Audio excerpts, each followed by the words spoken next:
এই ফেরাউন যখন বনু ইসরায়েলকে নির্যাতন করতে লাগলো, তখন আল্লাহ পাক একজন নবী পাঠালেন, তার নাম কি? মুসা আলাইহিস সালাম। আর মুসা আলাইহিস সালাম আর ফেরাউনকে নিয়ে কোরআনুল কারীমে প্রায় 44টা সূরার মধ্যে কথা আছে। আমি হিসাব করে দেখেছি এবং আমি টুকটাক ঘাটাঘাটি করে দেখেছি যে প্রায় 44টা সূরার মধ্যে 532টা আয়াত আছে মুসা এবং ফেরাউনকে নিয়ে। কথা বুঝতে পারছেন? 532টা। কোরআনের টোটাল আয়াত কত? একদম ভুল উত্তর, 6236। 6000 কত? 236। মতবিরোধ আছে, তবে 6236টা আয়াতের পক্ষে শক্ত দলিল আছে। তো এটাকে পার্সেন্টেজ দিয়ে পড়বেন, যারা ম্যাথামেটিক্স পারেন তারা তো খুব সহজেই পারবেন।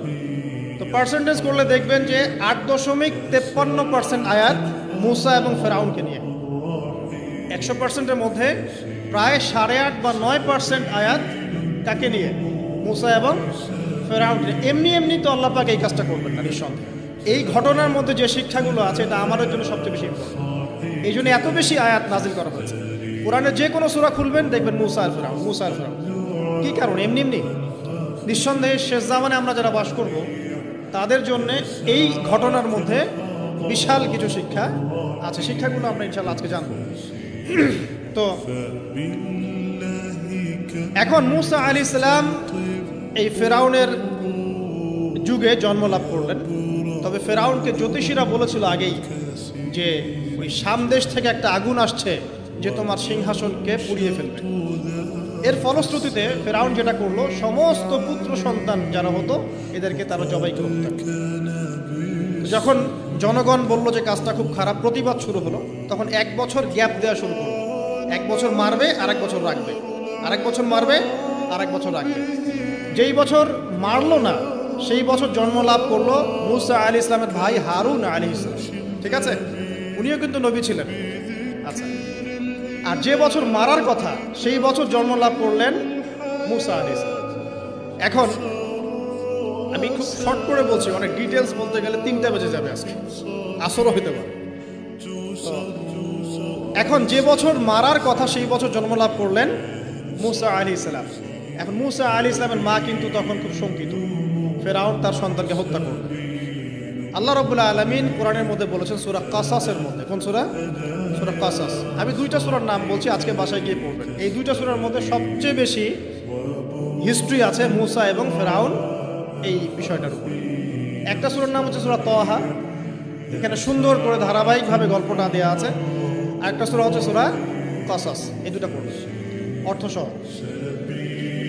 তো মুসা আলাইহিস সালামের মায়ের হৃদয়টা খুব শঙ্কিত ছিল যে তার সন্তানকে হত্যা করে ফেলা হবে। আল্লাহ রাব্বুল আলামিন বলছেন যে আমি তার কলবে ইলহাম করলাম। আল্লাহ পাক তার মায়ের কলবের মধ্যে ইলহাম, মানে কি? ইলহাম হচ্ছে আল্লাহর পক্ষ থেকে প্রত্যাদেশ না, ওহী না, কিন্তু একটা বুঝ বা একটা নূর, একটা তাজাল্লি, একটা বসিরা ঢেলে দেওয়া। এটা কিন্তু নবুয়ত না, একটা কাজের চেতনা বা দৃঢ়তা আল্লাহর পক্ষ থেকে ঢেলে দেওয়া। তার মায়ের কলবের মধ্যে আল্লাহ রাব্বুল আলামিন ইলহাম করলেন যে তুমি তোমার সন্তানটাকে সিন্ধুকের মধ্যে ভরে ভাসিয়ে দাও। এখন তার মায়ের কলব, তার মায়ের হৃদয় ছটফট করতে লাগলো, কারণ কোনো মাই তো চাইবে না তার সন্তানকে এভাবে ভাসিয়ে দিতে। আল্লাহ পাক বলছেন যদি না আমি তার হৃদয়টাকে শক্ত করতাম তাহলে সে বিচলিত হয়ে পড়ত। আল্লাহ পাক তার হৃদয়টাকে শক্ত করলেন, সে বিচলিত হলো না, সন্তানকে ভাসিয়ে দিল। এবার সন্তান ভাসতে ভাসতে ভাসতে কোথায় যাচ্ছে? যেখানে ফেরাউনের স্ত্রী গোসল করছে। কথা কি বুঝতে পারছেন? খুব চমৎকার হিস্ট্রি কিন্তু গল্পটা। এবং গল্প মানে এখানে আসলে গাল গল্প না, এগুলো সত্য ঘটনা। এক একটা বর্ণ তেমন সত্য যেমন সূর্য পূর্ব দিক থেকে ওঠে এবং পশ্চিমে ডোবে, এটা যেমন সত্য, এর এক একটা বর্ণ সত্য। এগুলো কোনো গাল গল্প নয়। এবার ফেরাউনের স্ত্রী আসিয়া সে সিন্দুক পেয়েছে। মুসা আলাইহিস সালামকে আল্লাহ পাক বলছেন যে আমি মুসা আলাইহিস সালামের চেহারার মধ্যে মোহাব্বত বা ভালোবাসা ঢেলে দিয়েছিলাম। তার চেহারা যেই দেখতো তাকে ভালোবাসত, বুঝছেন? ভালোবাসা ঢেলে দিয়েছে। এবার ফেরাউনের স্ত্রী আসিয়া, এখানে আসিয়া নন, অন্য একজন স্ত্রী হয়তো, তিনি বলছেন যে ফেরাউনকে বলছে যে একে আমরা আমাদের কাছে রেখে দিই, হয়তোবা সে আমাদের উপকারে আসবে, অথবা তাকে আমরা সন্তান হিসেবে গ্রহণ করতে পারি। লা তাকতুলুহু, তাকে হত্যা করো না। আসা আন ইয়ানফা'না আও নাত্তাখিযাহু ওয়ালাদা, এরকম করে আল্লাহ পাক বলেছেন কোরআনে। তো ফিরআউন তার স্ত্রীর কথা শুনল এবং তাকে না হত্যা করে রেখে দিল। আর আল্লাহ রাব্বুল আলামিনের কি কৌশল, ওয়া মাকারু ওয়া মাকারাল্লাহ, যেই মূসাকে হত্যা করার জন্য বছরের পর বছর হাজার হাজার শিশুকে হত্যা করা হয়েছে, সংখ্যাটা লাখ লাখও হতে পারে, সেই মূসা আলাইহিস সালামকে আল্লাহ পাক ফিরআউনের ঘরেই লালন পালন করতে লাগলেন। চিন্তা করলেন। এবার মূসা আলাইহিস সালাম যখন যুবক হলেন, আমি সংক্ষিপ্ত করছি, যখন যুবক হলেন তখন একদিন দেখলেন যে রাস্তায় দুজন ব্যক্তি ঝগড়া করছে। সূরা কসসের মধ্যে আছে, ফাইটিং, স্ট্রিট ফাইট।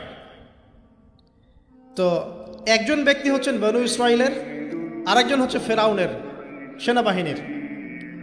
এখন মূসা আলাইহিস সালাম কার পক্ষ নেবেন? তিনি বনু ইসরাইলের পক্ষ নিলেন। তিনি গিয়ে তাকে বাঁচানোর চেষ্টা করলেন এবং শুধু একটা ঘুষি দিয়েছেন, ফাওয়াকাযাহু, একটা ঘুষি, ফাকাদা আলাইহি, এবং এই একটা ঘুষিতেই সেই ব্যক্তি ডেড। এটা কোরআনে আছে, সূরা কসস। তার মানে কোরআন দলিল দিচ্ছে যে মানুষের বডিতে এমন এমন পার্টস আছে, এমন এমন জায়গা আছে যেখানে একটা ঘুষি মারলেও মানুষ মারা যেতে পারে। কি বুঝলেন? যারা মার্শাল আর্ট শিখেছেন বা শিখছেন তারা এটা আরো ভালো বুঝবেন। মানুষের এই বডিতে এমন অনেকগুলো জায়গা আছে, 7টা বা 8টা বা 10টার মতো, যেখানে একটা ঘুষি দিলেও মানুষ মরতে পারে। তো ভালো কিছু শিখলে, ঠিক আছে? টিকটক প্রজন্ম না হয়ে আর এই মোবাইলে লুডু না খেলে ভালো কিছু শেখেন, ইনশাআল্লাহ কাজে দিবে। আত্মরক্ষা শেখা খারাপ? আচ্ছা, তো তবে দাড়ি টুপি নিয়ে শিখতে যান না, সমস্যায় পড়তে পারে। তো এখন একটা ঘুষিতে সেই ব্যক্তি মারা গেল। তারপরের দিন আবার দেখা গেল যে ওই ব্যক্তি যাকে তিনি বাঁচিয়েছেন সেই ব্যক্তি আর আরেকজন সেনাবাহিনীর সদস্য আবার মারামারি করছে। এবার মূসা আলাইহিস সালাম বললেন যে তুমি তো একটা বোকা মানুষ। এবার সে আবার চড়াও হতে শুরু করলো মূসা আলাইহিস সালাম, কিন্তু এবার একজন ব্যক্তি এসে তাকে বললেন যে গতকাল তুমি কিন্তু একজনকে হত্যা করেছো এক ঘুষি, আজকে আবার তুমি এই কাজ করতে যাচ্ছ, তুমি তো এখানে স্বৈরাচারের মতো আচরণ করছো। মূসা আলাইহিস সালাম তখন আল্লাহর কাছে ক্ষমা চাইলেন, বললেন ইন্নাহু হাযা মিন আমালিশ শাইতান, এটা তো শয়তানের মতো কাজ, শয়তানের কাজ হয়ে গেল। রব্বিক ফিরলি, আল্লাহ আমাকে মাফ করে দিন। ফাগফার আল্লাহ, আল্লাহ পাক বলছেন আমি তাকে মাফ করে দিন। তিনি তো ইচ্ছাকৃতভাবে করেন নাই, করেছেন আনইনটেনশনালি, এটা হয়ে গেছে। কিন্তু এখন ফেরাউন মূসা আলাইহিস সালামকে ধাওয়া করতে শুরু করলো, কারণ ফেরাউনের দৃষ্টিতে মূসা আলাইহিস সালাম একটা মার্ডার করেছে তার দৃষ্টিতে, কিন্তু মূসা আলাইহিস সালাম তো আর এটা করেন নাই, ইচ্ছা করে এটা হয়নি, অ্যাক্সিডেন্টলি হয়ে গেছে। এখন মূসা আলাইহিস সালামকে এক ব্যক্তি এসে বলল তুমি এখান থেকে তাড়াতাড়ি পালাও, এই মিশরে থাকলে ফেরাউন তোমাকে ধরে এখন শাস্তি দেবে। এখন মূসা আলাইহিস সালাম বাধ্য হয়ে মিশর থেকে চলে যাচ্ছেন কোথায়? মাদিয়ান। কোন জায়গা? মাদিয়ান।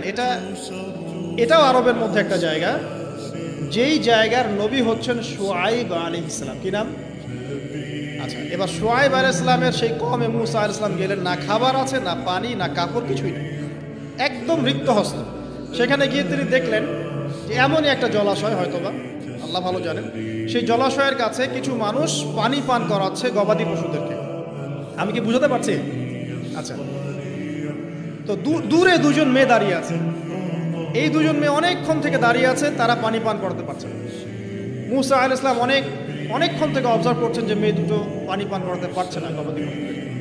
তিনি প্রথমে একটু অস্বস্তি বোধ করলেন, তারপরে আবার গেলেন তাদের কাছে, গিয়ে বললেন কি সমস্যা। তখন সেই মেয়েরা বলল যতক্ষণ পর্যন্ত আমার কওমের লোকেরা এখান থেকে সরে যায় না ততক্ষণ আমরা পানি পান করাতে পারি না, কারণ আমরা দুর্বল, মেয়ে মানুষকে টাইম দিচ্ছে না।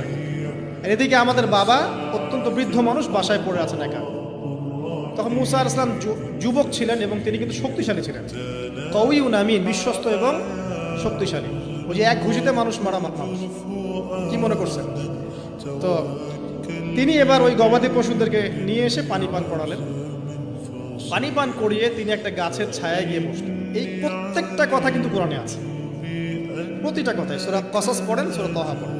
গাছের ছায়ায় বসে তিনি একটা দোয়া করছেন, এবার হাত উঁচু করে দোয়া করছেন, রব্বি, হে আমার প্রতিপালক, ইন্নী লিমা আনজালতা ইলাইয়া মিন খাইরিন ফাকির, হে আল্লাহ, আপনি আমার প্রতি যে রহমত বা যে করুণা বর্ষণ করবেন এর জন্য আমি ফকির হয়ে বসে আছি। দোয়ার ভাষাটা শুনছেন? আল্লাহ, আপনি আমার প্রতি যে করুণা বর্ষণ করবেন আমি এর জন্য ফকির হয়ে বসে আছি।